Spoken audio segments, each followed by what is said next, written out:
Hola a todos y bienvenidos a un episodio más de Negra Como Yo. Esa es la presentación que querías ver. Sí. Hoy vamos a hablar de la colonización y el racismo. Nuevamente nos tenemos que remitir, obviamente, a la época de la colonización, pero es que básicamente ahí fue donde empezó la ruptura de nuestra identidad. Así que quédate con nosotros. Esto es Negra Como Yo, un espacio único que nació para motivarnos a valorar el cuerpo que somos, crecer nuestra autoestima y hablar de negritud latinoamericana. De nacer, negra como yo.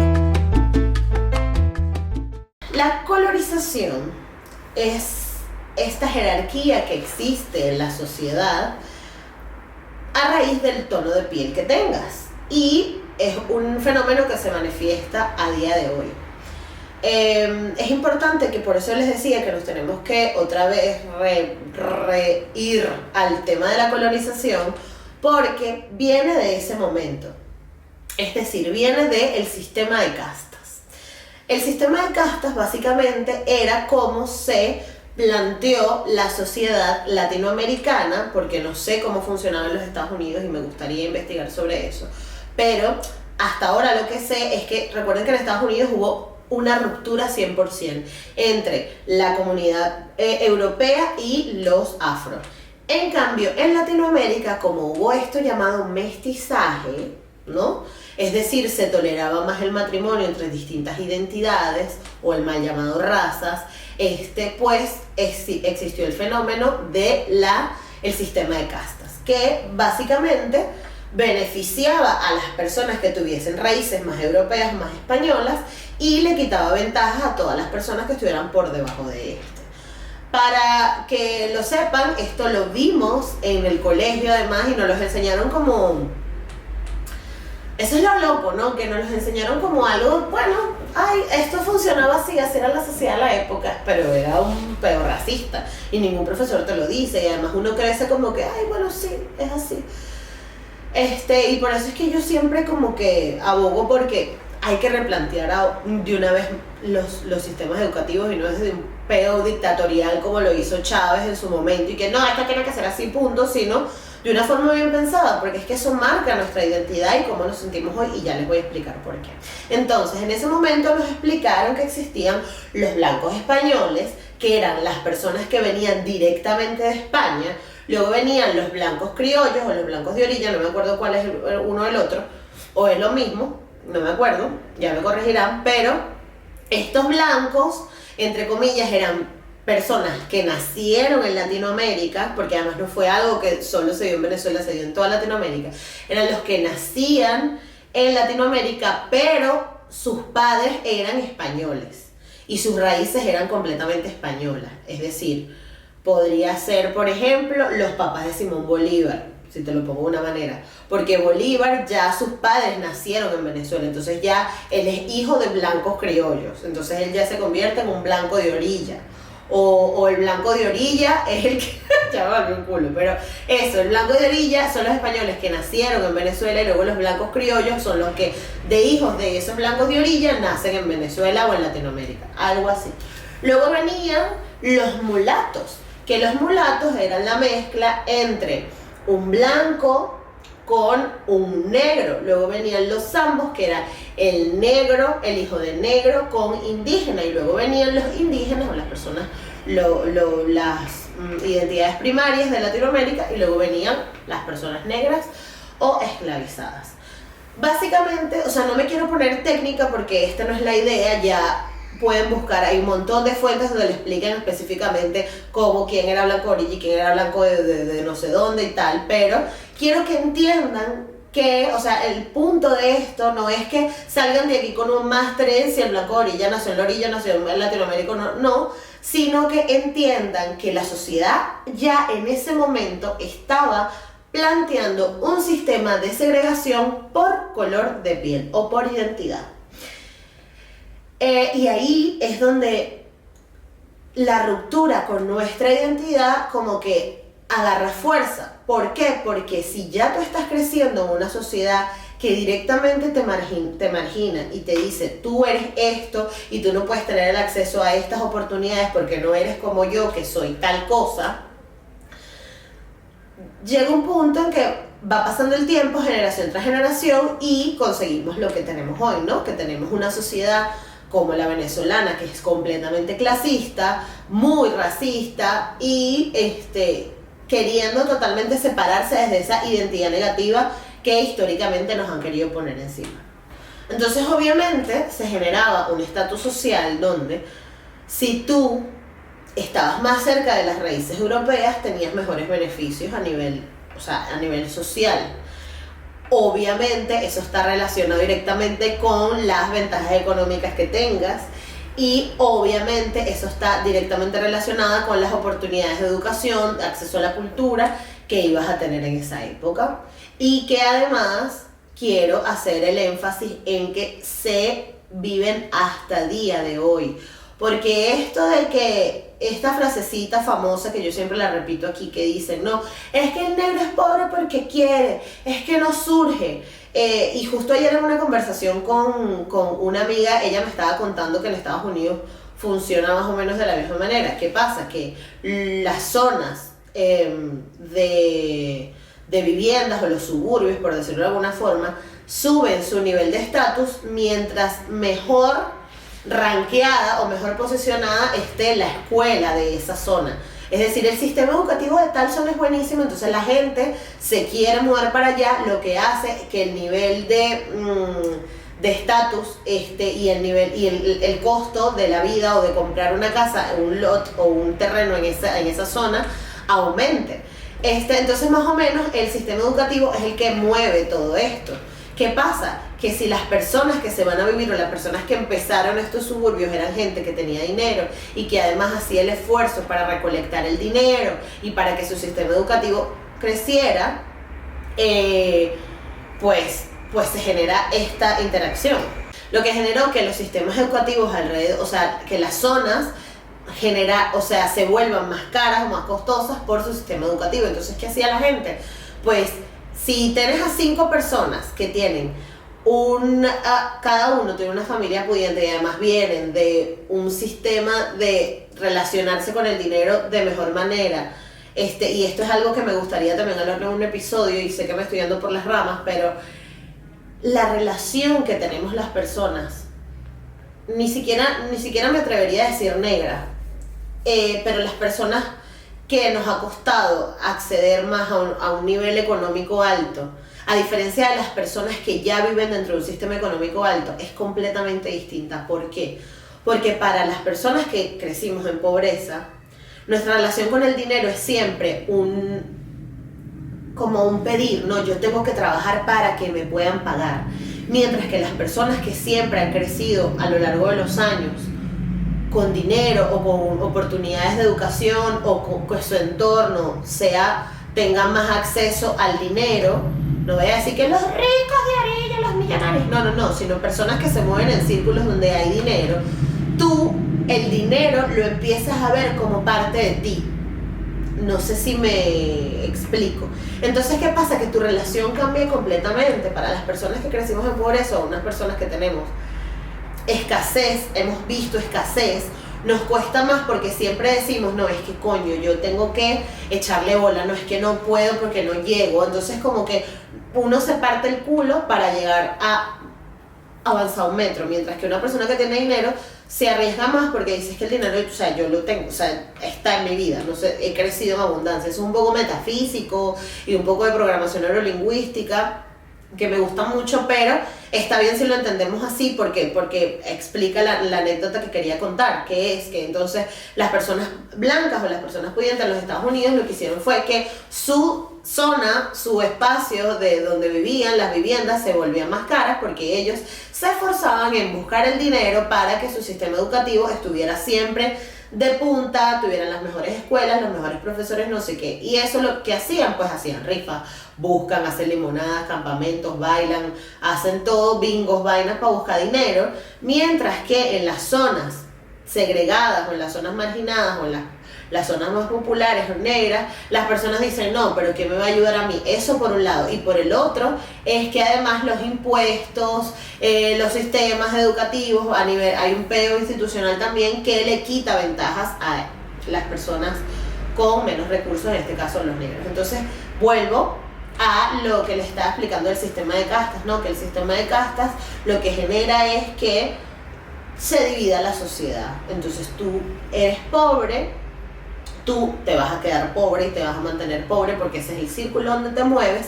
A la zona donde tú vives no le vamos a poner agua corriente, no le vamos a poner sistema de aguas negras, por ejemplo. Yo siempre hago el énfasis en, por ejemplo, en Chirimena, que es un pueblo que estamos en 2020, o en Chichiriviche, ¿no? Que son zonas negras y todavía no tienen un buen sistema de acueductos y de tratamiento de las aguas, por ejemplo, a diferencia como hay en Caracas o en zonas donde se mueve el dinerito.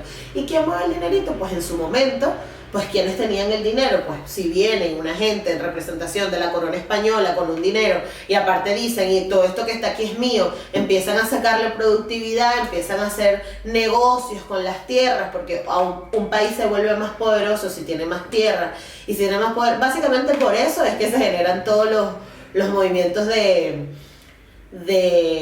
imperios y se mueven los imperios, porque tú eres más, si tú abarcas más terreno, más poder tienes y más credibilidad tienes a nivel económico. Entonces la gente que te tenga que prestar dinero o la gente que se quiere relacionar contigo o dice, bueno, yo voy a apostar mi dinero a esta gente que tiene bastantes tierras, como eran los españoles en esa época, porque de ahí me va a quedar algo, así sea un pedacito de tierra para mí y ya yo voy a ganar lo que pedí. Entonces, claro, llega esta gente, tiene un montón de dinero, somos los blancos españoles, aquí tenemos, además vienen de una sociedad donde se estaba enalzando la educación, la literatura, las artes, no sé qué, pero también yo creo que en esa sociedad había un miedo de que las otras personas surgieran y echaran para adelante, ¿no? Entonces es como que, bueno, perteneces a mi sociedad, pero tu lugar es este y te quedas aquí.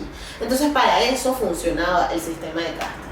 Y además, la consecuencia de todo esto a día de hoy es que nosotros, y voy a hablar ahora mismo por Latinoamérica y me tomo el atrevimiento de hacerlo, pero es porque ha sido como lo he visto en las entrevistas y todos los testimonios que he podido tener de gente con la que me he comunicado, es que a día de hoy las personas con descendencia afro, incluso en los países donde hay más población indígena también les pasa lo mismo, es como que no nos sentimos orgullosos de esas raíces. Y es básicamente porque éramos los perdedores de esta fiesta, ¿no? Yo tengo una anécdota que a mí me parece muy dolorosa hoy que ya tengo conciencia de mi negritud y de mis raíces y de todo. Pero yo lo pienso y era una falta de respeto en su momento. Yo recuerdo que mi abuela, se cuenta en la familia, y abuelita te estoy echando para la calle, pero bueno. Mi abuelita desde el cielo y que, mira. Mi abuela se cuenta que cuando mi abuela tuvo un primer esposo, que tuvo una historia muy trágica, no sé qué, y mi abuela quedó viuda muy joven. Y luego, antes de conocer a quién es mi abuelo hoy, sí, mi abuelo consanguíneo, porque el abuelo Emilio también lo recordábamos así, pero mi abuelo, antes de conocer a mi abuelo, parece que a mi abuela le está echando los perros un italiano. Entonces cada vez que nosotros estábamos en la casa arreglándonos el pelo, que había una fiesta, que había que alisarse el pelo, nos decíamos, coño, abuela, ¿por qué no le dijiste que sea el italiano? Nosotros no tuviéramos estos pelos así.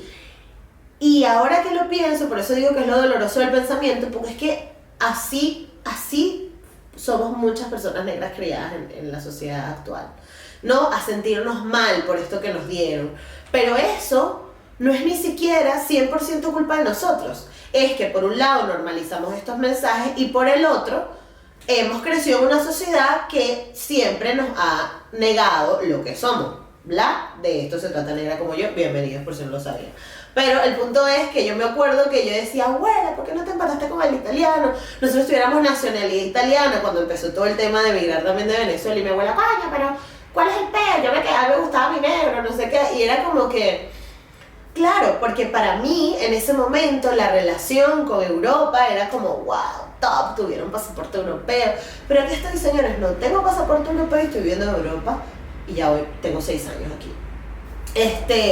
Y al final no se trata ni siquiera de una nacionalidad, porque también he conocido gente que en Venezuela hay un montón de gente que tiene nacionalidad italiana y no quiere salir. No, no se trata de eso, sino se trata de nuestra relación con lo negativo, ¿no? Del peo de ser venezolano o el peo de tener raíces negras y que guay cuando tienes raíces italianas o francesas o españolas o no sé, donde tú quieras ponerla, ¿no? Algo que no sea lo tuyo, porque nos acostumbraron a relacionarnos que lo chévere desde ese sistema de castas eran los blancos españoles. ¿Por qué? Porque era la gente que tenía el dinero y el estatus. Y uno creció en una sociedad además que te mostró que aspirar a algo estaba bien, ¿no? Ese productivismo de que tienes que echar para adelante, de que tienes que salir. Entonces, nada, ahí se los dejo para que reflexionen esto, ¿no? Igual el tema de la colorización, otra de las consecuencias es que genera el fenómeno conocido como el endorracismo, que es esta anécdota que les acabo de contar, ¿no? Que era como que nosotros mismos, dentro de ser una comunidad negra, nos daba vergüenza y era como que, coño, qué peo este pelo, ¿no? Ay, no, tú eres muy negro, eso pasa mucho, ¿no? Sobre todo, yo me acuerdo que, por ejemplo, en Chirimena yo soy considerada amarilla, o sea, yo ni siquiera soy considerada negra. Y a las personas que tienen piel más oscura sí le dicen el negro o la negra, ¿no? Y todos los que están en el medio, que tendrán un color de piel, pues, no sé, negro, no tan tostados, no sé cómo será, pues entonces sí son los normales, ¿no? Eso se llama endorracismo, cuando somos o cuando tenemos prácticas racistas dentro de nuestra misma identidad. Y obviamente esto viene generado por la colonización y el sistema de castas de hace mucho tiempo, porque bueno, lo mismo, ¿no? Es como que mientras más oscuro seas, eres más cercano a la raíz negra y me da vergüenza la raíz negra. Hay algo también que yo quiero hablarlo porque siempre, esto es una de las cosas que más me preguntan, sobre todo por Instagram, y es algo que cuando yo lo aprendí me voló los tapones, pero esto de querer aclarar la piel por como lo llamamos, ¿no? Porque, y siempre les explico, ¿no? Que el sistema de cómo las personas negras en los Estados Unidos ven la negritud y cómo la vemos en Latinoamérica. En Estados Unidos ser negro, a pesar de que tenga todas estas desventajas sociales, las comunidades negras orgullosamente dicen yo soy mixed race, o yo soy negro, o mis raíces son de aquí, tal, ¿no? En Latinoamérica, por otro lado, más bien queremos suavizarlo, ¿no? Ese lado afro no nos gusta sacarlo. Ay, no, bueno. Y todo el mundo dice, ay, no, bueno, yo es que tenía una abuelita negrita, o mi abuelito era negrito, así como tú. Pero bueno, tengo una abuela francesa, ¿no? Entonces eso sí, o sea, la abuela francesa sí, pero el abuelito negrito no, ¿no? Y eso, lo que queremos es como que lavar nuestro color de piel al decirnos, no, es que yo soy piel canela, no, es que yo soy morenita. Bueno, eres afro también, ¿sabes? Entonces, muchas personas como que siempre se me acercan a hablar del tema de la raza y de la identidad para decirme como que, no, bueno, yo tengo unos primos negros, yo tengo unos tíos negros, yo tengo una abuela negra. Y si se dan cuenta, el discurso es de separar. De decir, yo tengo una abuela negra, pero la negra es ella, no yo. Y les cuento, señores, que la negritud, además de ser cultural, es genética. Es decir, que si tú tienes una abuela negra, tú también eres negro o negra. Si tú tienes unos primos negros, tú también eres negro o negra. Solo que tu color de piel no lo muestra, pero tu carga genética sí. Y probablemente ese pelo rizado venga de ahí. Y probablemente esa nariz ancha viene de ahí. Y probablemente ese culo que tienes viene de ahí, de esa carga genética. Es decir, la negritud no es un color de piel. Y la negritud, además de ser un fenómeno cultural, es un fenómeno genético y tenemos que darle el reconocimiento que merecen. ¿Por qué? Porque por años, obviamente, ha sido pisoteado, minimizado, negado, segregado, y es hora de que tú, desde tu trinchera, defiendas esas raíces negras. Porque las raíces blancas ya todo el mundo las está viendo, ¿no? Con tu color de piel suavizado. Pero ese pelo rizado y esa nariz ancha y esa boca también merecen un nombre, también merecen un espacio en la sociedad y también merecen que tú, orgulloso, digas, yo soy negro también. Y hay un dicho que yo siempre lo recalco aquí porque me encanta cuando lo digo, y es que en los Estados Unidos, por todo el sistema separatista que hubo, se generó este dicho que una gota de sangre negra te hace negro. Y eso hay que honrarlo, porque tú vienes de esa mezcla. Tú no vienes solo de tu abuelo o tu abuela sirio, o tu abuelo o tu abuela libanesa, portugués. No, tú vienes también de tu abuela negra y de tus abuelos negros y de tus primos negros y de tus tíos. Toda esa carga genética es lo que te convierte en ti y te hace único y te hace especial. Entonces, si tienes toda una gama de carga genética, pues hay que honrarla toda por igual, porque te hace tú. Entonces por eso los invito a que cuando empiecen a reflexionar sobre su historia, pues traigan arriba también esas raíces afro que son tan importantes. Y entendamos que nos sentimos mal por eso, porque, chamo, o sea, hasta 1989 existió un apartheid, donde ser negro era una vergüenza, donde ser negro te quitaba ventajas en la sociedad. Hasta el 64 estuvieron las leyes Jim Crow en los Estados Unidos, legales, vigentes y siendo realidad. Entonces, que tú te sientas avergonzado de tu negritud, o que no te guste honrarlo, que no te guste hablar de eso, no pasa nada, no debería darte vergüenza, porque te hace tú. Algo muy importante también, antes de cerrar, y es que entendamos también que eso de decir morenita, tostada, piel canela, no soy yo mulata, yo soy no sé qué, no, yo soy blanca pelón, ¿cómo es que es? Blanca pelochicha, o no sé, cualquier mezcla que quieras decir. Yo soy bachaca, yo soy lo que sea que quieras decir, o yo soy negra con los ojos verdes. Todo esto es una respuesta de nuestro cerebro para querer como que buscar el lado positivo. Y por el otro lado, que también entendamos que viene de ahí y del sistema de castas. ¿Por qué? Porque evidentemente, si a ti te veían relacionado con raíces españolas, tú ibas a tener ventajas en la sociedad, y tú a día de hoy, por ser morena y no negra, ser piel canela y no negra, eso te hace tener un privilegio por sobre otras personas que tienen la piel más oscura, lo cual deberías empezar a reconocerlo, deberíamos empezar a reconocerlo, porque nos da una perspectiva diferente y nos hace entender que muchas cosas de las que sufrieron nuestros compañeros o nuestros hermanos negros están directamente relacionadas a su color de piel. Yo voy a contar otra anécdota rapidito, esto es el día de las anécdotas, ¿no? Pero a mí me pasaba, y esto es algo que también me da mucha vergüenza, pero cuando yo estaba chiquita, mi hermano, por ejemplo, es de piel mucho más oscura que la mía. Y cuando yo estaba pequeña, yo tenía, no sé, como 7, 8 años, claro, yo tengo el pelo claro, mi pelo no es negro, ¿no? Y mi piel tampoco es tan oscura. Y yo recuerdo que cuando yo estaba pequeña, claro, como era más, tenía el cabello como un poquito más amarillito, porque soy bachaca, queriendo lavar aquí la raza, no, pero lo digo bachaca desde una perspectiva para que entiendan a qué me refiero. Pero mi hermano era más negro, yo le decía, o más oscuro, yo le decía a mi mamá, porque mi mamá, por ejemplo, mi papá tiene el color de piel como yo, y mi mamá tiene el color de piel más oscuro como mi hermano. Entonces yo le decía a mi mamá, ay mamá, qué cosas, ¿no? Pero mira esta locura, mi papá y yo somos rubios, y tú y Luis Alejandro son negritos, qué cosa, ¿no? Yo decía eso con 5 o 6 años, no me acuerdo ni siquiera qué edad tenía. Y es como súper loco, porque me hace sentir súper mal, pero es que así nos hacía ver la sociedad, ¿no? O sea, yo me sentía privilegiada por encima de mi hermano y por encima de mi mamá, porque mi color de piel era más claro, y qué chévere. Y estaría bien que empecemos a dejar de llamarnos ay no, bueno, yo soy más negrita y tú eres más negrita, y que entendamos que eso se llama, a nivel científico, se llama fenotipos. Hay fenotipo 1, 2, 3, 4, 5, que hay como una gama distinta de fenotipos, y es como que la respuesta que tiene nuestro color de piel al sol. Y obviamente cuando se mezcla genéticamente los ADN, pues dan un fenotipo de un color o del otro. Entonces yo creo que es mejor decir, mi fenotipo es tal, mis raíces son negras, pero mi fenotipo es tal. Eso sería como que una buena solución para empezar a conectarnos con esa negritud que tan bonita es y nos hace tan valiosos en la sociedad.